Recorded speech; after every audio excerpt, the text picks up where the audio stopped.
Hello, today I've got a short video for you showing you how to test your VentGrid once you have all your settings programmed. So here we can see we have a VentGrid. It has 6 different steps. We've got all our different equipment in here, all our different settings programmed in, and there are 2 different options of how to test it.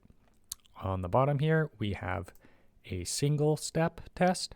So here I can override it to whatever temperature I want.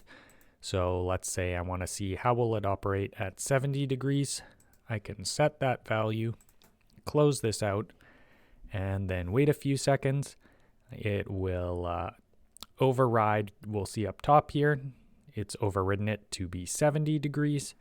And here we can see it's highlighting we are currently running with these settings because it is at 70 degrees.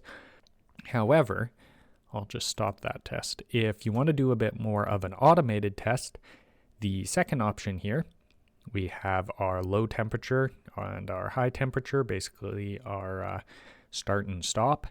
And then we have interval in seconds and how many degrees we want to increase by.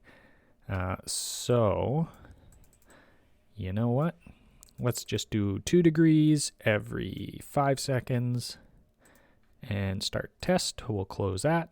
In a few seconds here, it's going to override. And so it'll start at 60 degrees and then every 5 seconds, it'll jump up 2 degrees. And so this is a more automated way of testing your equipment from 0% all the way up to 100%. Here we can see that it is counting up.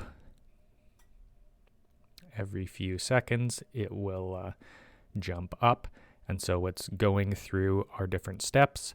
And we can have, someone in the barn or ourselves, we can poke our nose in and see how those different steps of ventilation, how they actually work in the real world versus just looking at the numbers here and thinking, okay, it'll probably work, right? So that'll go all the way through. I'm just going to stop this for now. It'll go back to running in automatic mode. But yes, that is the 2 options that you have for testing a VentGrid after you have programmed it.